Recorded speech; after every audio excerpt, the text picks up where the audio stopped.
ડભોઈમાં બારોટ અને બ્રહ્મભટ્ટ સમાજના છોકરાઓ વિરુદ્ધ ખોટી એગ્રોસિટી દાખલ કરવામાં આવતા આજે ડભોઈના બારોટ, પટેલ, બ્રહ્મભટ્ટ અને સર્વ સમાજના લોકો આજે એકત્ર થઈ જિલ્લા કલેક્ટર અને એસપીને આવેદનપત્ર આપી રજૂઆત કરવામાં આવી।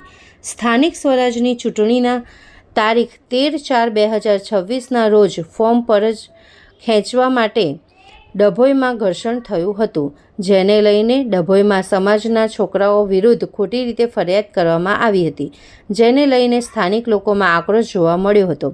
તારીખ 15/4/2026ના રોજ ડભોઈ ખાતે પટેલ અને બ્રહ્મભટ્ટ સમાજના છોકરાઓ ઉપર એગ્રોસિટી દાખલ કરવામાં આવી હતી, જેને લઈને ચાણક લોકોમાં આક્રોશ જોવા મળ્યો હતો અને એગ્રોસિટી દાખલ કરનાર ઘટના સ્થળ પર હાજર ન હોવાથી ખોટી રીતે ગામના છોકરાઓને ફસાવવામાં આવી રહ્યા છે તેવા આક્ષેપો પણ કરવામાં આવ્યા હતા।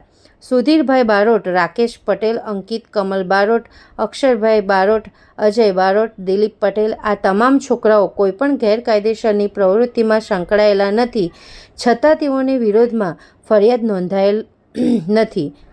તેઓની સામે કરવામાં આવેલી ફરિયાદ સંપૂર્ણ રીતે ખોટી હોવાના આક્ષેપો કરવામાં આવ્યા છે।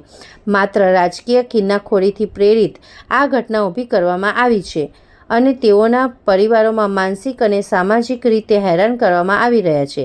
ત્યારે આજે ડભોઈના સર્વ સમાજના લોકો એકત્ર થઈ જિલ્લા કલેક્ટર કચેરી અને જિલ્લા પોલીસ વડાને રજૂઆત કરવામાં આવી હતી કે આ ઘટનાની નિષ્પક્ષ તપાસ કરવામાં આવે તેવી માંગ કરવામાં આવી હતી। આ સમગ્ર ઘટના જે દરેકે વિડીયોમાં જોઈ છે એ મુજબ કે જે દિવસે ફોર્મ પાછું ખેંચવાનું હતું એ દિવસે જે ધક્કા મૂકીને એમાં મારઝૂડ થઈ હતી, એમાં પટેલ સમાજના 2 છે માણસો અને 5 બારોટ સમાજના છે, જેમની પર ખોટી રીતે એટ્રોસિટી લગાડવામાં આવી છે અને બીજી કલમો પણ લગાડવામાં આવી છે। એમાં હકીકતમાં એવું હતું કે જે આ સમગ્ર ઘટના બની, જે ભાઈએ એટ્રોસિટીને કલમો લગાડી છે એ ભાઈ ત્યાં ખુદ કેમ્પસમાં હાજર જ નહોતા અને આ ખોટી રીતે દબાણ કરીને સત્તાનો દુરુપયોગ કરીને લગાડવામાં આવી છે। તો અમારું ખાલી એટલું નિવેદન છે કે આ જે ખોટી રીતે જે એફઆરઆઈ અને જે બધું કલમો લગાડી છે એને દૂર કરે અને જે ભાઈઓ જે કોઈ વાંક વગરના છે એમને છૂટા કરે। એ ભાઈનું નામ મુરજીભાઈ વસાવા છે અને એ કુંઢેલાના છે। આજે કઈ આગળ રજૂઆત કરવા જવાના? આજે અમે લોકો એસપી સાહેબને આવેદનપત્ર આપવા જવાના છે, કલેક્ટર સાહેબને આપવા જવાના છે અને ડભોઈમાં પ્રાંત સાહેબને આપવા જવાના છે।